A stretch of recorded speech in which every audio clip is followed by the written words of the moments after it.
TV Câmara, Campinas. E nesta tarde nós estamos trazendo os profissionais da nutrição, nutricionistas, para nos falar a respeito da importância desses profissionais na saúde pública, na saúde do idoso, na saúde das crianças, na saúde da população. Porque sabemos que com o passar do tempo, a nutrição no nosso país alcançou algumas mudanças, houveram muitas mudanças. E também pelas pesquisas que se tem, mais de 51% da população brasileira hoje ela está com sobrepeso. E em outros países esse percentual é até muito maior. Porém, nós iremos deixar essa parte técnica de conhecimento para as nossas convidadas de hoje, a nutricionista Amanda Braga, que tem o foco na nutrição materno-infantil, e a nutricionista Patrícia Sestari, que tem o foco na nutrição funcional e consciência alimentar. Então, eu quero abrir aqui já a palavra para o vereador J. Silva, que também faz parte dessa comissão, que está aqui conosco nesta tarde, e agradecer a sua presença, vereador. Muito boa tarde, vereador Bispo Fernando Mendes. Boa tarde a Patrícia, boa tarde a Amanda, boa tarde às senhoras, aos senhores presentes nesta reunião da Comissão de Economia e Defesa dos Direitos do Consumidor. Sempre para mim é um prazer muito grande, como membro desta comissão, participar, não só para deliberar sobre alguns projetos, a aprovação de alguns projetos na nossa comissão, mas principalmente como no caso de hoje, onde nós temos aqui duas nutricionistas que vão discorrer sobre o assunto. Tema bastante importante, quero parabenizar ao vereador Fernando Mendes, presidente da comissão, porque é um tema de bastante relevância nos dias de hoje. Todo mundo sabe que o brasileiro come bem, né? Nós costumamos dizer isso, né? O brasileiro ele come bem, mas o bem do brasileiro é quantidade, não é qualidade, não é? Então, o papel das nutricionistas na saúde do brasileiro, do ser humano em geral, é muito importante e nós vamos aprender muito nesta tarde. Um abraço a todos. Muito bem, nós damos prosseguimento e eu queria passar a palavra para a Patrícia Sestari, para as suas considerações iniciais. Daqui a pouco as duas vão passar um slide para nós. E já iniciar com uma pergunta. Quando se fala de nutricionista, é apenas um ordenador de dieta ou nutricionista vai muito além disso? Boa tarde, Patrícia, e muito obrigado pela participação. Uma boa tarde a todos. Eu sou a Patrícia Sestari, como já foi apresentada, nutricionista. É um prazer imenso estar aqui hoje com vocês. Agradeço muito pelo convite do vereador Fernando Mendes e da equipe dele também. E é muito interessante essa pergunta, né, do vereador, se a nutricionista ela apenas monta dietas, né, que é o que a maioria das pessoas pensam. E eu adoro essa pergunta porque a nutrição, eu vou mostrar para vocês na minha apresentação, que ela vai muito, muito, muito além de passar dietas, né, de calcular calorias, calcular carboidratos, proteínas. Então, a nutrição ela está na base realmente da saúde da população. E a gente tem que ter esse conhecimento para ter consciência e mudar os hábitos alimentares. Muito bem. Para suas considerações iniciais, a Amanda Braga, eu também quero fazer uma pergunta. É possível ter uma dieta saudável, de vez em quando comendo uma linguiça frita, uma farofa de ovo? Boa tarde, obrigado por estar com a gente aqui. Boa tarde. Eu agradeço também o convite do vereador. Sou Amanda, como vocês sabem. E, bom, acho que eu vou responder essa pergunta de uma maneira que vocês vão gostar.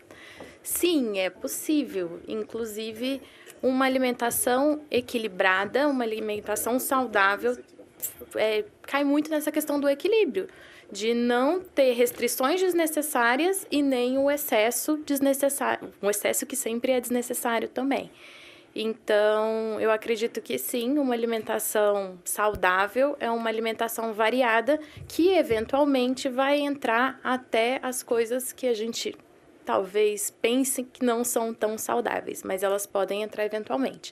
O legal é a gente entender que vão ter alimentos que vão fazer parte do nosso dia a dia, que devem estar presentes na nossa alimentação diária, e outros que a gente pode deixar para situações eventuais, para situações de, às vezes, está numa festa, às vezes está num evento social, às vezes estamos com vontade mesmo, então a gente vai sair um pouquinho, entre aspas, do plano, mas tudo isso faz parte de uma alimentação saudável e sem radicalismo também.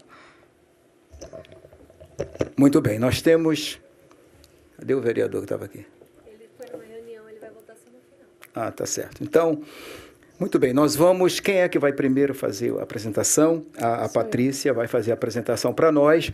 E é bom que vocês fiquem atentos, porque é possível que com a apresentação surja um pensamento para promover alguma pergunta, e daqui a pouco nós vamos abrir espaço para essas perguntas serem feitas.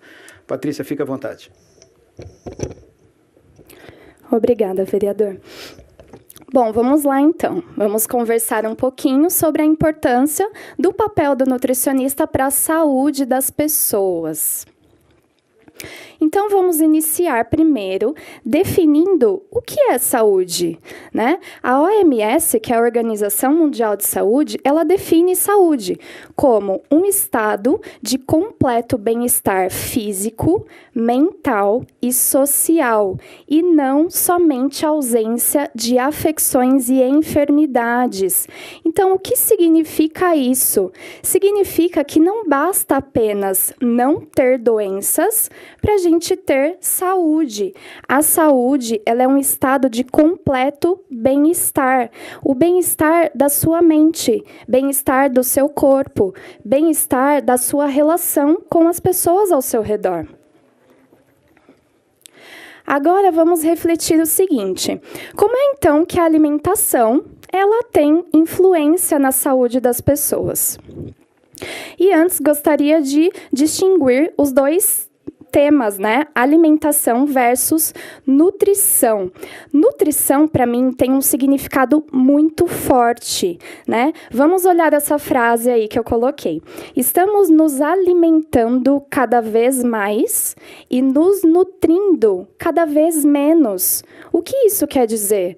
Né? Quer dizer que com a nossa correria do dia a dia e com a grande oferta que temos hoje de alimentos ultraprocessados, industrializados, as pessoas acabam comendo cada dia mais, mas não estão se nutrindo, né? Que é o verdadeiro papel da nutrição.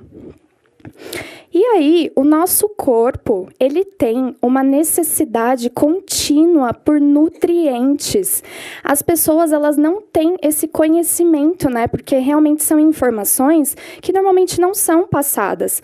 Mas o nosso corpo, ele precisa de nutriente. Nutriente é o combustível básico do nosso organismo. Então, eu vou explicar um pouquinho para vocês entenderem melhor como isso funciona, ok? O nosso corpo, ele é formado por um conjunto de órgãos, certo? Coração, pulmão, pele, enfim. Então, esses órgãos, eles são formados por quê? Por um conjunto de células. Então, o corpo humano, ele é formado por trilhões e trilhões de células, ok? E essas células, cada célulazinha dessa, precisa de diversos nutrientes para funcionar bem, né? Bom, eu vou dar dois exemplos básicos para vocês entenderem um pouco melhor. Por exemplo, para a gente poder respirar, tá? Para a gente respirar, o oxigênio ele tem que entrar e ser distribuído por todas as nossas células do corpo, né? E como é que esse oxigênio ele é transportado? O oxigênio ele precisa estar dentro da hemácia, que é uma célula nossa que tem no nosso sangue, né?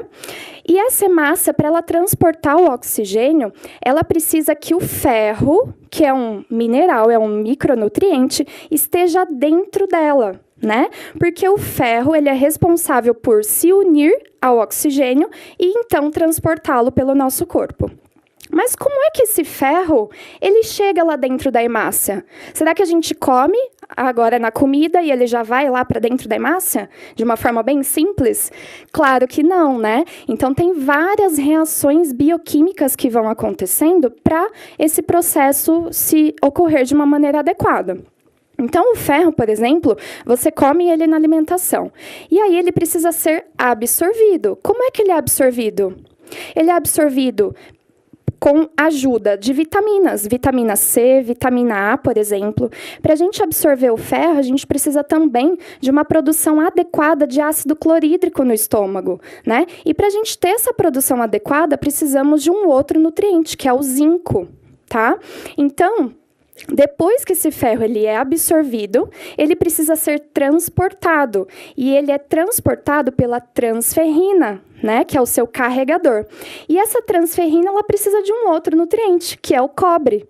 Então, o ferro é absorvido, é transportado e ele chega lá na hemácia. Só que aí ele precisa entrar na hemácia. E como é que ele entra nessa hemácia? Ele entra com a ajuda de outros nutrientes, vitamina B2, vitamina B3 e vitamina C. Então, olha só, o simples fato da gente respirar, olha o tanto de nutrientes que precisamos, né? E as pessoas não têm essa consciência. E fazemos isso involuntariamente, todos respiram, né? E por trás disso, então, tem todo esse mecanismo e essa necessidade de nutrientes. Um outro exemplo bem básico é para a gente pegar no sono. Quantas pessoas demoram para pegar no sono, por exemplo, né? Deitam na cama e ficam lá meia hora, 1 hora, 2 horas, às vezes rolando na cama e não conseguem pegar no sono. O que a gente precisa para pegar no sono?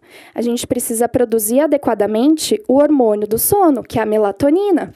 A melatonina, para ela ser produzida, ela precisa vir do triptofano, que é um aminoácido, que é transformado em serotonina, que então é transformado em melatonina. E essas conversões, elas precisam de nutrientes também, né? Então, o ferro e a vitamina C, de novo, a vitamina B2, a vitamina B6, B9, B12, né? Então, olha só, para a gente respirar e dormir, a gente precisa de vários nutrientes, né? Imaginem, então, para todas as outras funções que a gente tem no organismo, né? Precisamos realmente ter uma boa nutrição para ter uma qualidade de vida e saúde adequadas. Então, o nome mudou, né? Não é alimentação somente, é nutrição. Como é que a nutrição ela tem influência na saúde das pessoas?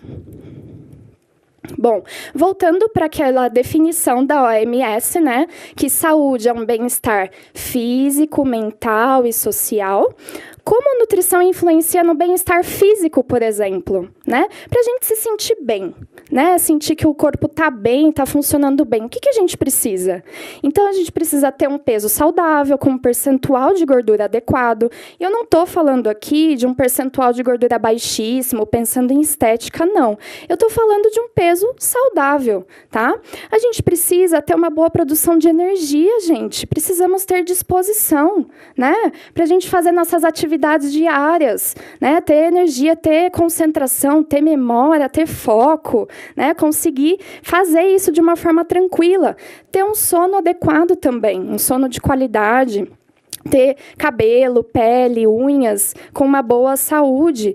Ter imunidade, uma boa imunidade para a gente combater vírus, fungos, bactérias que a gente está em contato diariamente, né? Ter uma boa saúde gastrointestinal. Quem é que gosta de comer e depois ficar lá passando mal, não ter digestão boa, se sentir pesado, sentir aquele sono, né? Sentir distensão abdominal? Isso não é legal, né? Para o nosso bem-estar. Então, a gente tem que pensar em tudo isso, nos sinais e sintomas que o nosso organismo nos mostra. E aí, a saúde dos nossos órgãos. A nutrição, ela realmente vai ser ótima para a saúde dos nossos órgãos e prevenir doenças, né? Porque quando é que aparecem as doenças?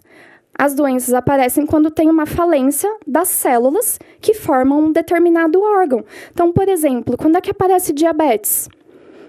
Diabetes aparece quando as células do pâncreas elas têm uma falência, elas não estão funcionando bem, não produzem insulina de forma adequada, e aí vem a doença, né? Então, mas antes da doença, olha tudo que a gente tem que pensar, né? Na prevenção, principalmente. Bem-estar mental. Será que a nutrição ela influencia também na saúde mental? Claro que tem vários outros fatores, né?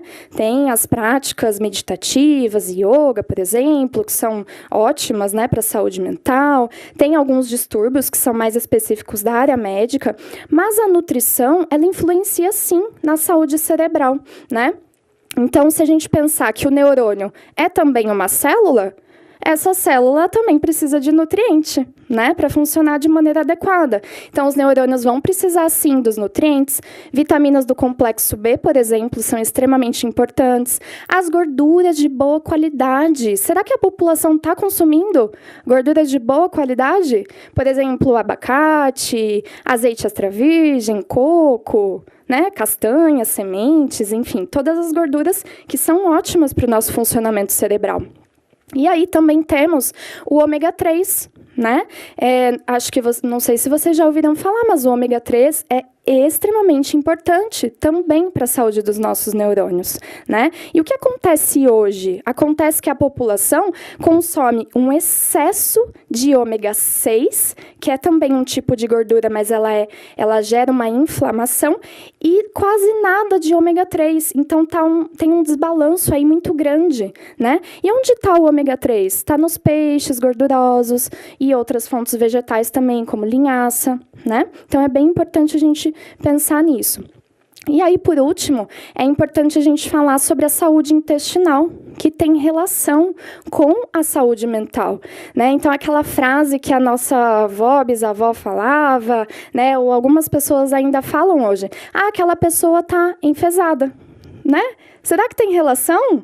Claro que tem. A gente tem hoje vários estudos, vários artigos científicos mostrando isso, né? Que a saúde intestinal, ela tem relação, sim, com o bem-estar, com a felicidade. Uma pessoa que não tem saúde intestinal adequada, não tem uma microbiota adequada, que é o conjunto de bactérias que moram no nosso intestino, ela tem um pouco mais, ela pode apresentar um pouco mais de ansiedade, de irritabilidade, sim, tá bom? E aí, o bem-estar social, né, que é também um assunto bem polêmico. O bem-estar social, a alimentação, ela está, sim, relacionada, né, com o bem-estar social, porque a comida e a bebida, ela está sempre no centro das atenções, né? Assim, quando a gente vai comemorar alguma coisa, em eventos, em festas, sair com o marido, com o namorado, ou comemorar com familiares, com amigos, o que a gente faz? É comida e bebida, não é assim? Né? E as pessoas têm essa dificuldade de lidar com o prazer da comida, né? E tentar equilibrar a alimentação. Então, qual é a grande questão aqui? A questão é que viver a vida social é essencial para a saúde, sim. Então, as pessoas, a gente se sente bem, né? Se relacionando com pessoas que a gente gosta, que a gente ama. Estar em volta dessas pessoas faz muito bem, né? Então, não dá para a gente ficar isolado. E não é deixar de comer, não comer nada nunca, deixar de viver o social para ter uma alimentação saudável. Não é isso. É bem o que a Amanda comentou anteriormente, né? É a gente aprender a ter equilíbrio, a ter consciência alimentar. Perguntar, tô com fome, não tô com fome, tô saciado ou não tô? Será que eu preciso mesmo comer isso? Quanto eu preciso comer disso? Né? Tô com vontade mesmo? Então, essas perguntas a gente tem que se fazer para aprender a viver a vida social de uma maneira equilibrada e com consciência.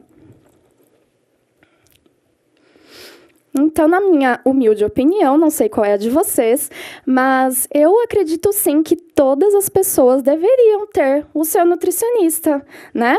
E qual seria o papel do nutricionista? É importante falar aqui que o nutricionista tem várias áreas de atuação, né? Então, aqui a gente está falando mais da saúde do adulto, a Amanda vai falar sobre a saúde da mãe e dos filhos, mas tem outras áreas, tem nutricionistas que trabalham em restaurantes, em hospitais, que é mais específico para a doença, tem nutricionistas que trabalham com atletas, né? Desempenho atlético, nutricionistas que trabalham com emagrecimento estético mesmo, né, que é reduzir bastante o percentual de gordura, pessoas que se preocupam mais com isso. E aí, qual seria o papel, então, do nutricionista que a gente já comentou? Na minha opinião, o nutricionista, ele tem que, primeiramente, mudar hábitos, né, das pessoas, ajudar a pessoa a mudar hábito. Então, pensem nisso, na consciência alimentar, mudar hábito. Não é fazer dieta, gente. Se você faz dieta, você tem dia para começar e dia para acabar. E isso não vai te trazer saúde, né? O que é importante de verdade? O importante é a gente ter consciência e equilíbrio e ter hábito alimentar saudável para você manter para a sua vida. Porque aí sim você vai conseguir ter saúde através de uma alimentação saudável. Então, cuide da sua nutrição, né? Pensando em nutriente. A alimentação é fonte de nutrição, não é apenas matar fome e não é apenas dar prazer, né? Então, nutrição. Para, então, cuidar da sua saúde. Saúde como um aspecto global mesmo, como eu falei, né? Bem-estar físico, bem-estar mental e bem-estar social com equilíbrio. Obrigada.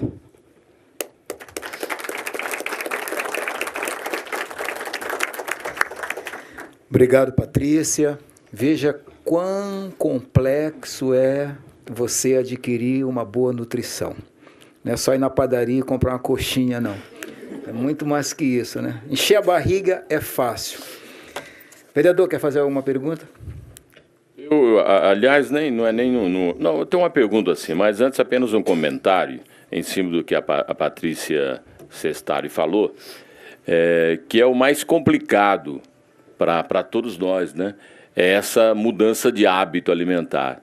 Eu acho que o papel do nutricionista é muito importante nesse momento, porque a reeducação alimentar, eu acho que é o mais difícil para nós que estamos acostumados a comer bastante, sem qualidade, a qualquer momento, a qualquer hora, de qualquer jeito, né? Uhum. Então, essa reeducação alimentar realmente não é fácil. Eu faço uma pergunta para a Patrícia. O brasileiro ele é mal educado, né? Em vários sentidos, inclusive na alimentação. E eu noto, Patrícia e Amanda, que hoje muitas pessoas, quando tem alguma dúvida com relação à reeducação alimentar, não é? Quando ele tenta mudar o seu hábito alimentar, o que ele faz? Ao invés de procurar o nutricionista, ele vai na internet. Eu vejo muita gente, eu mesmo já acabei fazendo isso muitas vezes, eu também sou mal educado nesse ponto, né? Acaba indo na internet, o que não é bom, o que é ruim. Concorda ou não, Patrícia? Concordo com certeza, né? As pessoas fazem isso, não tem jeito de fugir, né?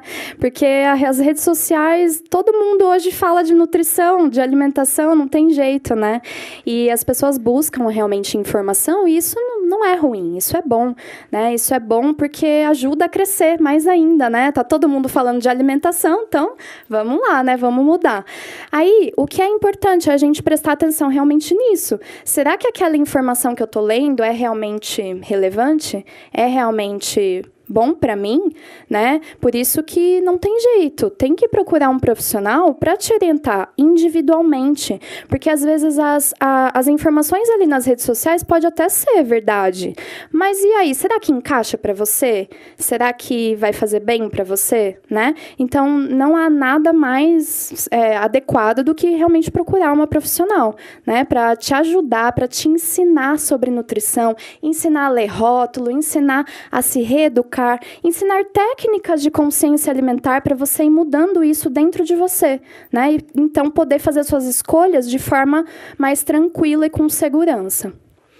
Muito bem, agora a Amanda Braga vai pegar o local, o lugar ali para fazer a sua explanação.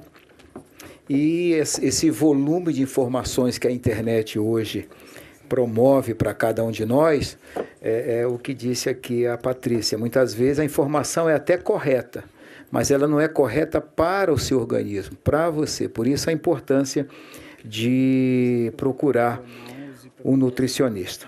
Então, vamos lá. Então, Amanda, fique à vontade. Obrigada. Fala bem pertinho do microfone. Tá dando para ouvir direitinho? Isso.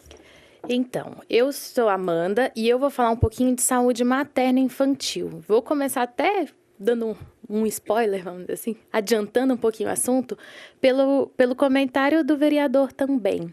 Realmente é muito difícil a gente mudar hábitos, porque eu vou falar mais para frente também, mas eles vêm com a gente desde sempre.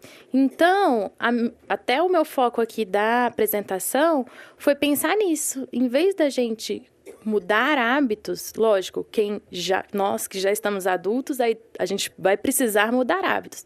Mas para quem está chegando agora nesse mundo, é muito mais fácil a gente já formar bons hábitos desde o início.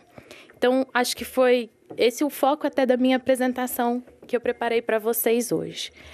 Eu comecei falando de obesidade porque acho que hoje é muito difícil a gente pensar em nutrição sem pensar em obesidade, tá? A obesidade é um dos problemas mundiais de saúde pública, um problema grave de saúde pública, não só aqui no Brasil, mas no mundo inteiro. E quando eu entrei na faculdade, eu achava que o nutricionista era simplesmente um emagrecedor também. Eu tinha essa visão limitada da nutrição que a gente não só servia, mas que principalmente a gente servia para fazer os outros emagrecerem. E depois eu fui vendo que não era bem assim. É lógico que o nutricionista aqui trabalha com o tratamento da obesidade, com o emagrecimento, tem a sua importância, mas às vezes a gente pode agir de outras formas também. Então, começando falando sobre a obesidade, é importante falar que ela é uma doença que a gente chama de multifatorial, ou seja, ela tem muitos fatores envolvidos. A alimentação é um deles, mas não é o único. Então, também é errado a gente associar a obesidade simplesmente com uma alimentação errada, tá? Mas, querendo ou não, a alimentação vai ter influência, com certeza. E hoje, mais da metade da nossa população está acima do peso. Tem estados que chegam a mais de 60%. E isso é uma realidade muito triste, porque a gente está vendo isso aumentar cada vez mais. Se a gente fosse pegar uma pesquisa de 40 anos atrás, a gente via níveis de desnutrição altos. Os de obesidade não estavam tão alarmantes. E a gente passou pelo que a gente chama de transição nutricional, que é a gente começou, graças a Deus, a diminuir os níveis de desnutrição, mas de repente começou a aumentar muito os de excesso de peso. Então, isso é uma coisa para a gente se alertar também. Então, hoje a gente tem essa preocupação grande com o excesso de peso. E, além disso, eu foquei aqui bastante a apresentação na questão da obesidade, mas ela vai puxando outras doenças, muitas outras doenças estão associadas com ela também. Então, quando a gente pensa em prevenção da obesidade, a gente está falando em prevenção de diabetes, a gente está falando em prevenção de pressão alta, a gente está falando em prevenção de gordura no fígado, de câncer e, nossa, várias outras doenças. Eu podia ficar aqui um tempão falando para vocês. Eu tentei achar dados daqui de Campinas, eu não sei se não existem estudos recentes ou se eu que não encontrei, mas na região sudeste, essa daqui é a fonte é da Associação Brasileira de Sobrepeso e Obesidade, a gente tem um excesso de peso entre adultos de mais de 50%, e aí eu chamo a atenção para crianças, que olha, entre 10 e 19 anos a gente tem quase 23% das nossas crianças acima do peso, tá? E entre 5 e 9 anos a gente tem quase 40% das nossas crianças que estão acima do peso. E isso é muito alarmante, porque, como a gente vai ver, a obesidade tem o ciclo dela ali, ó. O que acontece? Normalmente, Os pais obesos têm uma chance maior de terem crianças obesas, de terem filhos obesos, né? A gente estima que mais ou menos se um dos pais é obeso, a gente tem uma chance de 50% maior da criança ser obesa, e se os dois são obesos, a chance é de 80% maior. A chance é 80% maior. Isso é por conta do fator genético? Também, mas hoje a gente vê que o ambiente influencia muito mais do que simplesmente a genética. O que acontece é que o pai obeso, que já tem um fator genético ali, que ajuda, vamos dizer assim, tem normalmente hábitos inadequados, come mal, não pratica atividade física, dorme mal, não tem um intestino legal, todas essas coisas que a Patrícia falou.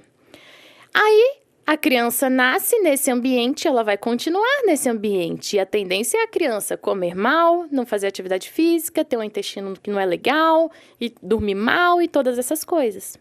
Se a gente não faz nada, se a gente não muda nada, se a gente não adequa os hábitos dessa criança, se a gente não faz nada nesse sentido para melhorar, essa criança vai crescer e se tornar um adolescente obeso.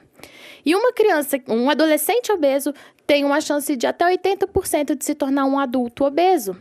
E esse adulto um dia vai ser pai.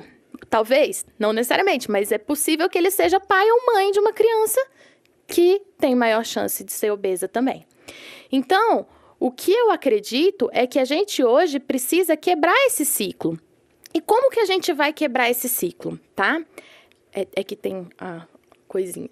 Como que a gente vai quebrar esse ciclo? A gente pode quebrar o ciclo em qualquer uma das etapas, vamos dizer assim. É lógico que quanto antes a gente quebra o ciclo, melhor. Mas se a gente for pensar numa população que já está obesa, no pai e numa mãe que já estão obesos, e estão pensando em engravidar, a gente vai fazer uma reeducação alimentar com essa... Eu vou falar de cada um depois mais detalhado. Mas a gente vai falar de uma reeducação alimentar com esses pais pensando em programar essa gestação. Então, a gente pensa em como melhorar antes mesmo da mãe engravidar, antes dos pais conceberem essa criança. Ah, mas não deu tempo. A mãe já engravidou, ela apareceu para mim e já estava grávida. Então, a gente vai pensar em uma gestação saudável. A gente vai pegar os aspectos que a gente pode controlar ali dentro da gestação, prevenindo, por exemplo, um diabetes gestacional, prevenindo a pressão alta na gestação, que é a pré-eclâmpsia, os distúrbios hipertensivos.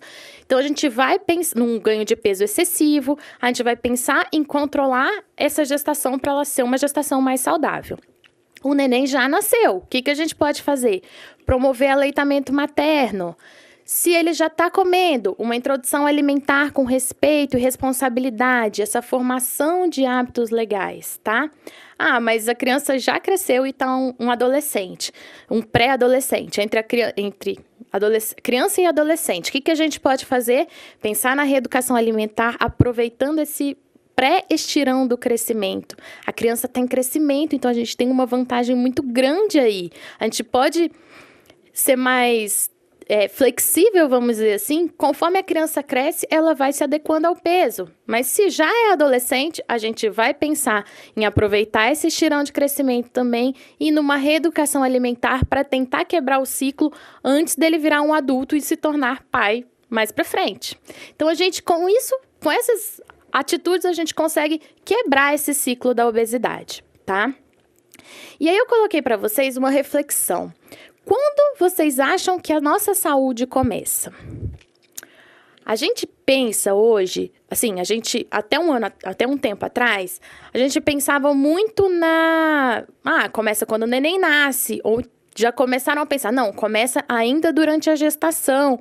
E hoje, o que a gente acredita é que a nossa saúde, a minha saúde, começou a ser determinada a partir do momento que houve a fecundação do óvulo pelo espermatozoide, tá? Só que, se a gente for parar para pensar, se esse óvulo e esse espermatozoide não estavam legais, não estavam bacanas, a saúde da minha mãe e do meu pai já estavam prejudicadas antes de acontecer a fecundação, na hora que fecundar já vai ter um probleminha aí.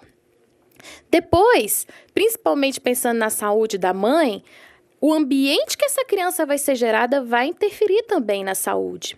Então, hoje a gente pensa que a saúde de uma criança começa ainda na preparação para a gestação, antes mesmo da mãe engravidar, tá? E aí, a partir da gestação, a gente vai pensar no que a gente fala hoje em programação metabólica, que é justamente a ideia do que acontece ali no início da vida vai influenciar a nossa saúde a longo prazo até a gente ficar velhinho. Então, é começar a pensar que a gente tem que... Lógico, a gente não vai negligenciar quem já está acima do peso, não vai deixar de cuidar de quem já está acima do peso, quem tem problemas de saúde, mas que a gente consegue, às vezes, quebrar esse ciclo pensando em antes mesmo da mãe engravidar. Então, é um pensamento a longo prazo, é para o futuro, mas que precisa começar hoje, porque se a gente demorar 50 anos para começar a pensar nisso, a gente vai estar mais de 50 anos atrasado nisso, né? Esse aqui é um artigo do New England Journal of Medicine, é uma revista científica muito conceituada, que ele fala exatamente isso. Quando que a prevenção da obesidade deve começar? Seria a tradução certinha, seria quão cedo ela deveria começar, né? E aí, a gente vê que as mulheres com sobrepeso e obesidade antes da gestação têm maior chance de ganhar mais peso durante a gestação também, quando elas não são acompanhadas, claro. E depois vão ter mais dificuldades para retornar para o seu peso de antes da gestação. E, além disso, o excesso de peso durante a gestação vai fazer o que eu falei para vocês, a programação metabólica. Então, como se o bebê se preparasse para aquele ambiente que não está legal. Então, ele já nasce pensando que o corpo dele está recebendo mais açúcar do que deveria, ou que está recebendo menos nutrientes do que precisaria, porque uma coisa, como a Patrícia falou, uma coisa é a gente se alimentar. Às vezes a gente está comendo e está lá mandando açúcar para o bebê, mandando energia, mandando caloria para o bebê. Mas cadê as vitaminas, os minerais e outras coisas que ele precisa também? Então, o corpo do bebê já se prepara para nascer num ambiente hostil, que a gente chama, num ambiente ruim. E isso vai influenciar a longo prazo. Então, isso pode causar alterações no crescimento do bebê. A gente hoje vê bebês ou muito pequenos, eles nascem com um peso abaixo do que seria o normal para o nascimento, ou muito grandes, e isso vai aumentar o risco de excesso de peso no futuro também, tá? Então, eles mesmos falam nesse artigo que tá na hora da gente quebrar esse ciclo vicioso e começar a prevenção da obesidade lá nas mães e nas crianças, até mesmo antes delas engravidarem, tá? Depois que o neném nasceu, o que a gente pode fazer é promover aleitamento materno. Gente, todo mundo já ouviu falar como é importante, como é, né? É uma prática que é muito importante. Tem inúmeros estudos falando dos benefícios e tudo mais. Mas se a gente for pensar a nível de Brasil, a Organização Mundial de Saúde recomenda o aleitamento materno exclusivo, ou seja, sem nada além de leite materno até os 6 meses de idade. A mediana do aleitamento materno exclusivo no Brasil está de 56 dias. A gente recomenda 6 meses, não chega a 2. Depois dos 6 meses, a gente vai começar a introdução alimentar, mas a Organização Mundial de Saúde recomenda o aleitamento materno até os 2 anos de idade ou mais. A mediana de aleitamento materno total no Brasil está de 11 meses. A gente não chega nem na metade do que eles pedem. Então, assim, é culpa da mãe que não consegue amamentar? Não é culpa da mãe que não consegue amamentar.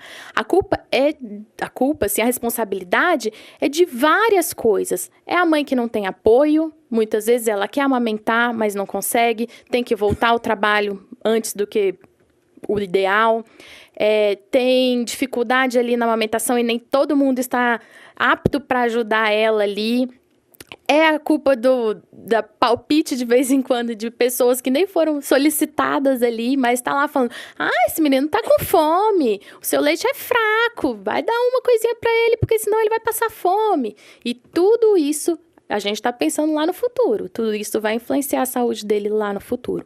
Então, eu acredito que uma das primeiras coisas, depois da gente pensar na programação da gestação, na gestação, é promover aleitamento materno. Depois, aos 6 meses de idade, a gente vai começar a comidinha da criança. Ele vai começar a comer comidinha também. E aí, a gente vai pensar numa introdução alimentar com respeito e responsabilidade, tá? Então, é pensar em fazer uma alimentação saudável desde o início, é pensar na qualidade do que a gente está oferecendo para os nossos bebês. Se a gente... É o que estava falando, mudar hábito é muito difícil. Se a gente já começa errado, como é que ele vai ficar? Como é que você acha que esse hábito dessa criança vai ser? Se a gente acostuma o bebê a comer coisa com açúcar, ele vai querer continuar comendo coisa com açúcar. Então, é pensar em fazer essa introdução alimentar com respeito e responsabilidade. E esse é nosso papel como pai também. A gente está pensando na saúde do nosso filho. Então, é nossa responsabilidade como pai, tá? E aqui eu falei sobre a importância de começar bem, tá? A gente fala muito disso. A formação do hábito alimentar se dá na infância, tá? Os hábitos, a maioria dos hábitos que a gente tem hoje vem com a gente desde muito tempo. Muitas vezes a gente nem sabe quando que começou, porque foi lá, a gente era tão novinho que não sabe. Mas a gente traz isso. Lá depois, agora, depois que a gente já é adulto, é difícil, dá para mudar hábito? Dá, mas é difícil. Se a gente consegue facilitar a vida de quem tá novinho ainda, nossa, a gente vai pensar num futuro muito melhor, tá? Eu brinco que não é que os nutricionistas, lógico, que trabalham com emagrecimento têm um papel fundamental, é importantíssimo, mas eu brinco que eu tenho esperança de que no futuro eles não vão precisar trabalhar com isso, porque não vão ter importância, mas porque não vai ter mais gente obesa aqui, a gente doente, que tal? Ia ser maravilhoso, né? Ainda tá um pouco longe desse futuro, mas quem sabe um dia. Aí, mais ou menos por volta de 2 anos de idade, a criança começa a ficar numa fase mais seletiva, ela começa a ficar, eu não quero isso, eu não quero aquilo, eu só quero aquilo lá. Isso é natural das crianças, a grande maioria vai passar por isso. Só que se a gente começou bem, se a gente fez uma introdução alimentar com respeito, essa fase de seletividade, da neofobia é o medo do novo, tá? Então, tudo que a gente, por exemplo... Se a criança nunca comeu espinafre na vida, você vai oferecer para ela por volta dos 2, 3 anos, ela vai falar, não quero, não conheço, não sei o que é isso. É muito provável que ela rejeite. Isso é muito comum. Então, o que a gente tem que fazer? Começar a oferecer as coisas boas antes. A gente tem que mostrar para ela o que é bom antes mesmo, para quando chegar nessa fase, ela já conhece, ela não tem mais medo do novo, porque não é novo. Tá?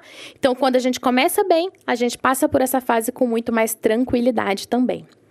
A gente vai ter uma alimentação, assim a gente vai ter uma alimentação infantil mais variada, e uma alimentação variada variada, lógico, de alimentos naturais, né? Não é para ser variada de guloseima, mas uma alimentação variada é uma alimentação com muito mais nutrientes, e uma alimentação com nutrientes faz o nosso corpo funcionar melhor, seja no adulto, seja na criança. A gente vai pensar na prevenção da obesidade e das doenças crônicas na infância. Antes, a gente falava que o diabetes, por exemplo, era uma doença do idoso. É minha avó que tem diabetes. Minha bisavó que tinha diabetes.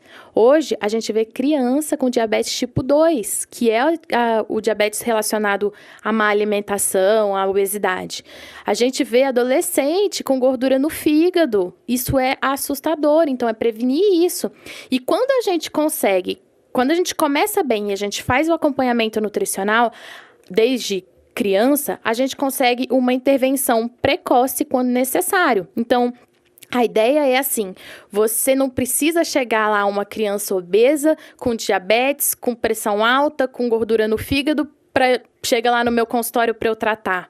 Se ele chega para ver como que ele tá, e eu percebo que, ele não tá obeso, não tá com diabetes, mas ele tá ali, o colesterol tá um pouquinho alterado, um sobrepeso talvez, ou a gente tá vendo que o ganho de peso tá acelerado, mesmo que ele esteja com peso normal. Lógico, a gente avalia os hábitos alimentares, vê que esses hábitos estão inadequados, mesmo independente do peso da criança, estão inadequados, a gente melhora isso, a gente consegue evitar que essa criança fique doente, tá? E aqui eu falo por que intervir precocemente, até adiantei um pouquinho, né? O que a gente tem que pensar é que o processo de mudança de hábitos não é rápido, tá? Seja no adulto, seja na criança. Então, é um processo a longo prazo. A gente não vai falar assim...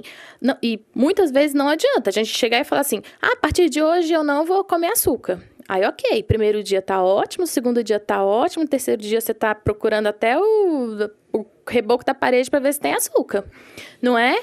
Então, não é uma coisa que é fácil de mudar e não é uma coisa rápida também. E quando a gente pensa em criança, a gente também não pode fazer uma intervenção muito radical pensando também no bem-estar mental e social, como ela falou, mas também no físico, porque se a gente restringe muito, a criança está obesa, então eu vou restringir a alimentação dela com tudo. Ela pode não crescer adequadamente, ela pode não ter o crescimento, o desenvolvimento legal, então a gente tem que tomar muito cuidado. Então, quando a gente pensa em mudança de hábitos, são mudanças, às vezes pequenas, que a gente faz, ajustes pequenos que a gente consegue um resultado bom a longo prazo. E é muito importante que a família toda esteja envolvida. Tá?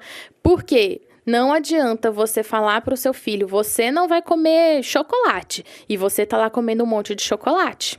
Ele vai olhar para aquilo e falar assim, por quê? O que tá acontecendo? Que tá errado isso aí, não tá? Não é errado fazer isso? Então, e eu também acho errado, não tem, é sacanagem uma coisa dessa. Então, a gente consegue, quando a gente consegue intervir antes, a gente tem tempo para mudar. Além disso, a gente vai aproveitar o estirão de crescimento. O estirão de crescimento vai acontecer ali por volta dos 10 aos 13 anos, dependendo da criança. Menina começa um pouquinho antes, o menino demora um pouco mais, mas vai até um pouco mais velho, tá? E o que acontece no estirão do crescimento? Conforme a criança cresce, se ela tem hábitos legais, mesmo que ela estivesse com um peso mais alto antes, ela vai crescendo e vai mantendo esse peso, ou vai diminuindo pelo menos o tanto de peso que ela ganha. E aí ela consegue ficar mais proporcional o peso para a altura, ou seja, ela emagrece sem perder peso. Por isso que a criança é maravilhoso. Olha só, a gente pode emagrecer sem nem perder peso. Só que se a gente perde esse estirão do crescimento, dificulta bastante. Então, isso ajuda bastante. Se a gente intervém antes, se a gente faz a mudança antes do estirão, ajuda muito. E muitas vezes a gente vai trabalhar até bem antes do estirão. Eu pego, às vezes, criança com 5, 6 anos, que a gente já está mudando o hábito. Quanto antes a gente consegue melhorar, quando chegar ali na fase dos 10, dos 12 anos que vai começar o estirão, ele já vai estar com hábitos legais. Então, a ideia é a gente começar antes.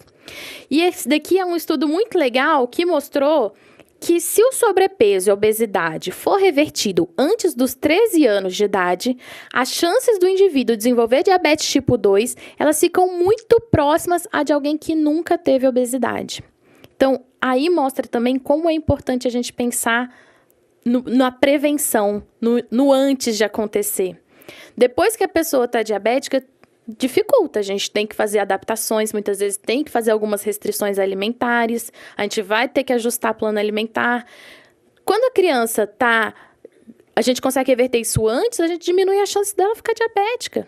Não é que zera, tá, gente? Qualquer pessoa pode... por exemplo, eu estou aqui, se eu começo a ter um hábito muito ruim, eu ganho peso e tudo mais, eu posso ter diabetes. Não significa que eu não tendo excesso de peso hoje, eu nunca vou ser uma pessoa diabética. E nem necessariamente, às vezes, nem excesso de peso precisa ter para virar diabético. Mas a gente diminui as chances, a gente diminui o risco, não é? E botei aqui um recado muito importante que eu acho que, sim, o nutricionista é primordial no tratamento da obesidade, na prevenção da obesidade. Mas a gente precisa trabalhar em equipe, tá? Como eu falei, a obesidade não é uma doença que tem uma única causa. Ela é multifatorial. Então, a gente vai trabalhar com psicólogos, a gente vai trabalhar com os médicos, a gente vai trabalhar, muitas vezes com educador físico, às vezes um fonoaudiólogo. A gente precisa trabalhar em equipe para conseguir quebrar esse ciclo. Senão, a gente trabalhando sozinho é muito difícil. Mas a gente trabalhando em equipe, quem se dá bem ali é o paciente mesmo. É a pessoa que a gente está cuidando. Porque a gente vai atingir vários desses fatores da obesidade para a gente não chegar lá nesse caminho, tá? E aí eu mudo o ciclo aqui, ó.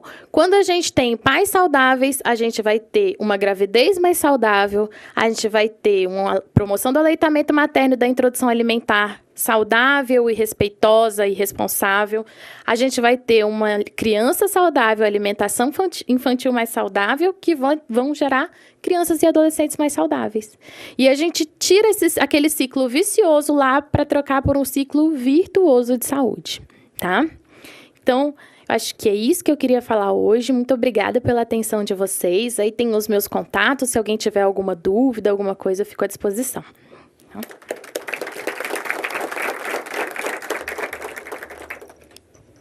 Muito bem, nós estamos na Comissão de Economia e Defesa do Direito do Consumidor, recebendo nutricionista nessa tarde, que orientam e incentivam a boa alimentação.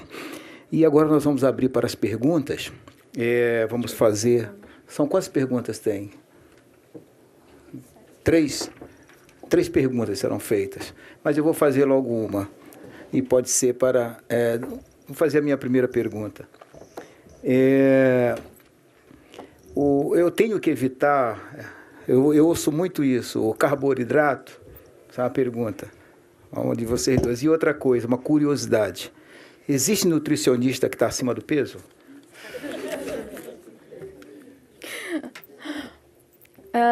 Vamos lá. Carboidrato, né? Hoje, nossa, tá muito na moda isso, né? A tal da low carb, já ouviram falar? Tá muito na moda, né? Nas redes sociais, todo mundo falando, adotando low carb. O que é isso? É uma alimentação com uma redução de carboidratos, né?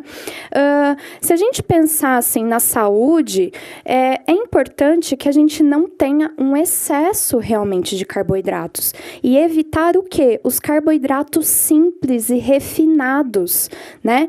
Quais são esses carboidratos? Açúcar, por exemplo, né? Açúcar de adição ou açúcar que está em produtos industrializados, né?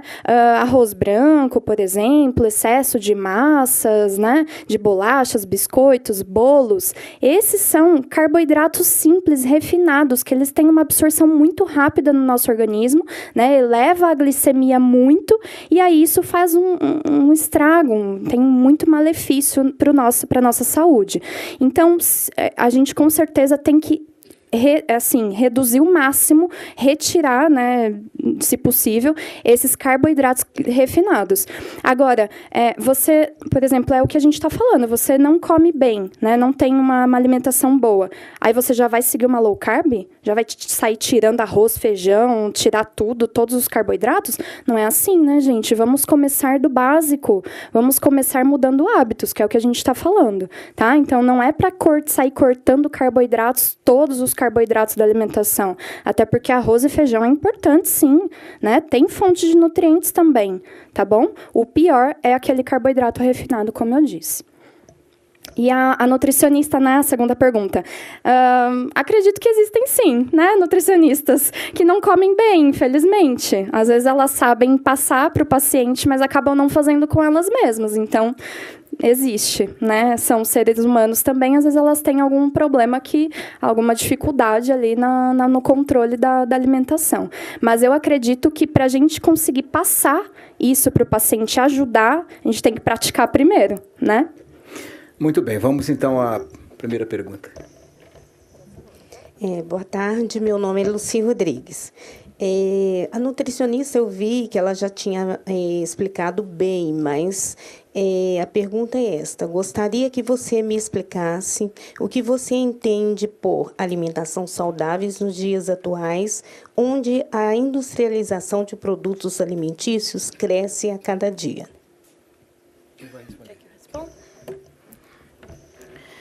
Então, isso é uma pergunta muito interessante. Eu falei lá antes, né, sobre o equilíbrio. Então, eu acredito que a gente não precisa, vamos dizer, proibir alimentos, determinados alimentos e tudo mais, mas é saber quais alimentos a gente vai escolher no nosso dia a dia. O nosso guia alimentar para a população brasileira, ele fala que a base da nossa alimentação deve ser de alimentos naturais ou minimamente processados, tá? Então, o que isso significa? É que a maior parte da nossa alimentação vai ser de alimentos que a gente sabe de onde vieram. Vão ser de frutas, de verduras, legumes, do arroz com feijão. A gente brinca que arroz com feijão não engorda ninguém, não. Lógico, a gente tem que ter o controle, né? Não é uma coisa que também vou comer em excesso, mas o que engorda hoje, vamos dizer assim, o que a gente tem a preocupação hoje na questão da alimentação é justamente com esses alimentos industrializados e principalmente os ultraprocessados. Quando a gente pensa em alimentos ultraprocessados, são aqueles que levam ingredientes que a gente não encontra no supermercado. Se você for olhar uma lista de ingredientes de, sei lá, vamos pegar um alimento qualquer, um biscoito, um macarrão instantâneo, um refrigerante, alguma coisa assim, é difícil até a gente saber o que tem ali dentro. Muitas vezes a gente nem sabe o que tem, porque os nomes são tão esquisitos. Você olha lá, tem um monte de corante, um monte de conservante, um monte de estabilizante, realçador de sabor.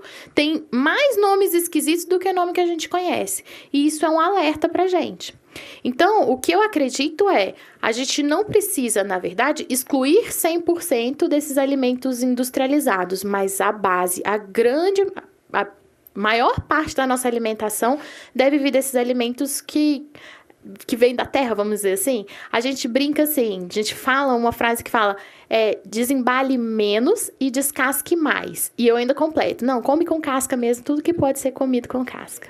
Porque quando a gente pensa nisso, nessa questão da alimentação mais natural, a gente acerta, é muito mais fácil da gente acertar. E aí, ficar atento a tudo que a gente vai comprar. Uma informação muito importante que ninguém lê é a lista de ingredientes. Então, comece a fazer esse exercício. Quando for no supermercado, eu vou comprar um biscoito, sei lá, vou comprar qualquer coisa. Pega a embalagem lá e começa a ler o que ele tem. Quando a gente vê aquele monte de nome esquisito que a gente não sabe o que é um alerta. É um sinal de que aquele alimento não é tão interessante para estar no nosso dia a dia. Então, eu acho que pensando na alimentação saudável seria isso. Pegar mais desses alimentos que a gente sabe de onde vem, que são mais naturais, são menos processados. Tá? Muito bem, a próxima pergunta. Boa tarde, meu nome é João Cardoso. Eu queria perguntar sobre o suco de fruta natural. Se o suco de fruta natural é saudável, isso diz que a gente pode tomar à vontade. É verdade? Vamos lá, essa dúvida é bem comum, né? Bom, suco natural, é feito de fruta, então vou tomar o dia todo, né? Mas não é bem assim, né, gente? A gente tem que tomar muito cuidado com isso. Porque, primeira coisa, vamos pensar no alimento por inteiro, que é o que a Amanda falou. Alimentos de forma mais natural, né? A gente vai pensar nele por inteiro. Então, você pega uma fruta, a fruta em si, ela tem tudo ali o que a gente precisa. Ela tem vitaminas, tem minerais, tem muitas fibras, antioxidantes, vários nutrientes que vão nos nutrir, né? Mas aí você vai fazer um suco com essas frutas, por exemplo, você vai bater bastante, você vai coar, você vai às vezes adicionar açúcar ou adoçante, então aí já mudou a história, né? Então, comer a fruta é bem diferente de tomar o suco natural. E é importante, dá para tomar suco natural? Dá sim, claro, é bem melhor você tomar suco natural, tentando muitas vezes não coar, não adicionar o açúcar, não adicionar adoçantes artificiais, mas aí tentar reduzir a quantidade, né? Não ter um excesso. E é muito melhor você tomar um suco natural do que refrigerantes, coisas mais processadas. Muito bem. Tem mais alguma pergunta?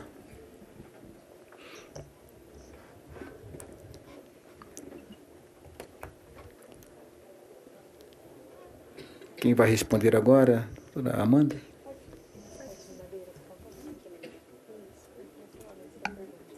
Boa tarde, meu nome é Paula. Eu queria saber um pouquinho mais a respeito das gorduras trans. Como que eu identifico isso na prateleira do mercado? Quais são os malefícios que isso pode trazer para a saúde? E uma outra dúvida também é a respeito do azeite, que eu sei que ele é muito benéfico, né, quando ele é consumido frio. Mas eu também já fiquei sabendo que quando se frita, ele pode virar trans ou perder os benefícios. E eu queria saber se isso é verdade. Tá bom. Olha, em relação às gorduras trans, realmente é uma gordura que a gente deve evitar, tá? A gente nem tem recomendação de quanto de gordura trans a gente deveria comer por dia, porque o ideal era comer 0 mesmo. Mas no dia a dia de hoje, que a gente come um monte de produto industrializado, a gente acaba comendo uma quantidade grande. O que acontece? No rótulo, eles são obrigados a colocar que contém gordura trans se eles tiverem uma quantidade mínima na porção. E muitas vezes o que os alimentos fazem é que eles diminuem a porção para não dar essa quantidade mínima e fica lá como 0 gordura trans. Então, é uma coisa para a gente se atentar mesmo, tá? Normalmente, ela vem descrita na lista de ingredientes, como uma gordura vegetal ou gordura vegetal hidrogenada. Então, são ingredientes para a gente prestar atenção quando for comprar algum alimento industrializado, tá?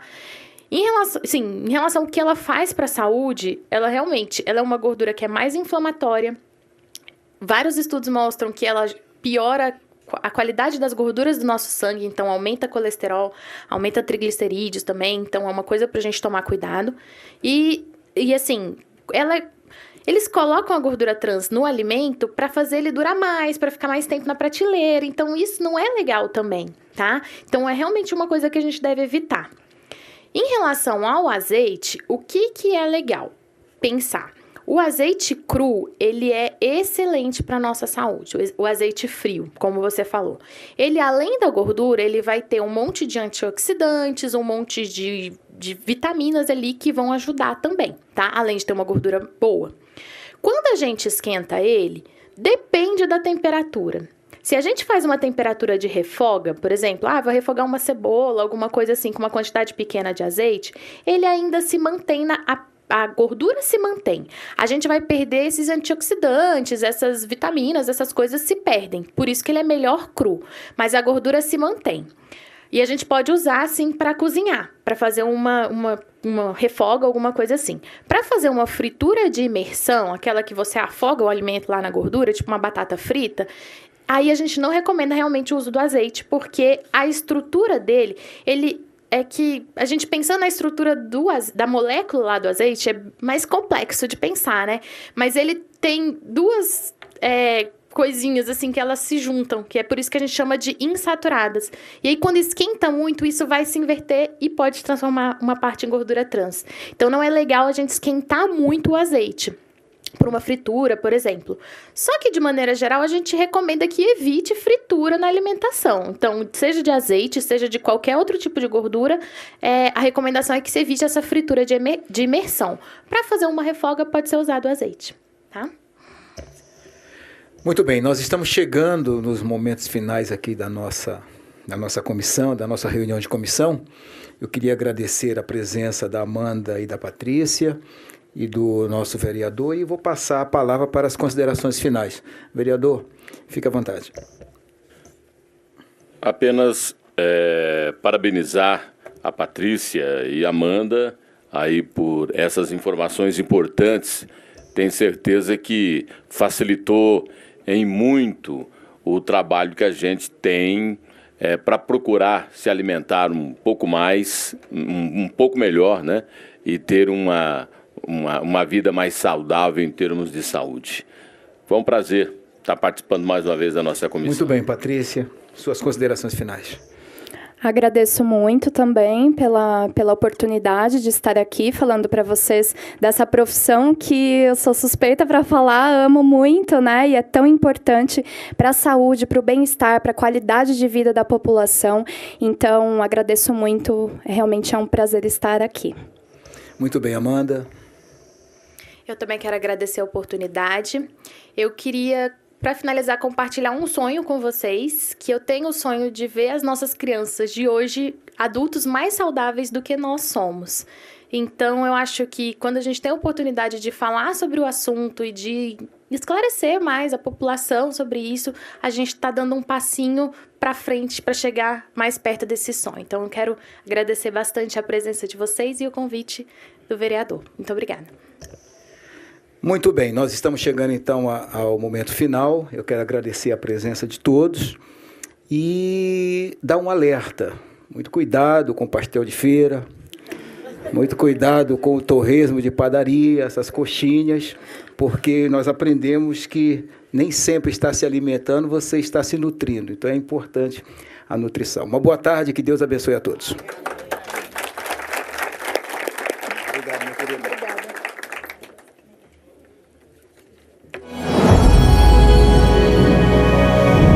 TV Câmara, Campinas.